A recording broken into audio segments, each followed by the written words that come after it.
മുൻ മന്ത്രിസഭയിൽ ഖനന വകുപ്പ് കൈകാര്യം ചെയ്തിരുന്ന വേളയിൽ 1.79 കോടി രൂപ അനധികൃതമായി സമ്പാദിച്ചെന്ന കേസിൽ തമിഴ്നാട് ഉന്നത വിദ്യാഭ്യാസ വകുപ്പ് മന്ത്രി കെ പൊന്മുടിക്ക് 3 വർഷം തടവും 50 ലക്ഷം രൂപ പിഴയും മദ്രാസ് ഹൈക്കോടതിയാണ് ശിക്ഷ വിധിച്ചിരിക്കുന്നത്. ഇതോടെ അഴിമതി നിരോധന നിയമപ്രകാരം പൊന്മുടിക്ക് MLA സ്ഥാനവും മന്ത്രിസ്ഥാനവും നഷ്ടമാകും. കരുണാനിധി മന്ത്രിസഭയിൽ ഖനന വകുപ്പ് കൈകാര്യം ചെയ്തിരുന്ന പൊന്മുടി 2006 ഏപ്രിൽ 13-നും 2010 മാർച്ച് 31-നും ഇടയിൽ 1.79 കോടി രൂപ അനധികൃതമായി സമ്പാദിച്ചുവെന്നാണ് കോടതി കണ്ടെത്തിയിരിക്കുന്നത്. പൊന്മുടിയെ കീഴ്ക്കോടതി വെറുതെ വിട്ട വിധി റദ്ദാക്കിക്കൊണ്ട് മന്ത്രി കുറ്റക്കാരനാണെന്ന് കണ്ടെത്തിയാണ് മദ്രാസ് ഹൈക്കോടതി ശിക്ഷ വിധിച്ചിരിക്കുന്നത്. അഴിമതി നിരോധന നിയമപ്രകാരമോ മയക്കുമരുന്ന് നിയമപ്രകാരമോ കുറ്റക്കാരനാണെന്ന് കണ്ടെത്തിയ ജനപ്രതിനിധിക്ക് പിഴശിക്ഷ ലഭിച്ചാൽ പോലും 6 വർഷത്തേക്ക് അയോഗ്യത കൽപ്പിക്കപ്പെടുമെന്നാണ് ജനപ്രാതിനിധ്യ നിയമത്തിൽ പറയുന്നത്.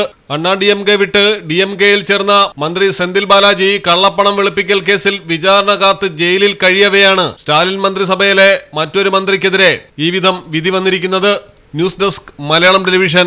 സ്വന്തമായ ഒരു ബിസിനസ് സംരംഭം തുടങ്ങാനും നിലവിലെ ബിസിനസിനെ വിജയിപ്പിക്കാനും ആഗ്രഹിക്കുന്നവരാണോ നിങ്ങൾ?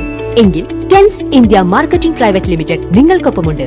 ഇന്നേ കാലഘട്ടത്തിൽ ഒരു ബിസിനസ് തുടങ്ങാനും മെച്ചപ്പെടുത്താനും മോട്ടിവേഷൻ ക്ലാസുകൾ മാത്രം പോരാ, മികച്ച മാർക്കറ്റിംഗ് തന്ത്രങ്ങളുടെ വിദഗ്ധ പരിശീലനം തന്നെ വേണം. Tele marketing, digital product marketing, social media marketing എന്നിവയുടെ പഠനത്തോടൊപ്പം ജോലി നേടാനും സ്വന്തമായ ഒരു ബിസിനസ് ആരംഭിക്കാനുമായി നിങ്ങളെ പ്രാപ്തരാക്കുന്നു. വിദ്യാർത്ഥികൾക്കും സ്ത്രീകൾക്കുമായി അവധി ദിവസങ്ങളിൽ പരിശീലന ക്ലാസുകൾ. ഇനി നിങ്ങളുടെ സ്വപ്ന സംരംഭങ്ങൾക്ക് ചിറകുമുളയ്ക്കട്ടെ. Kens India marketing private limited, Malappuram, Thrissur. കൂടുതൽ വിവരങ്ങൾക്ക് താഴെ കാണുന്ന നമ്പറിൽ ബന്ധപ്പെടുക.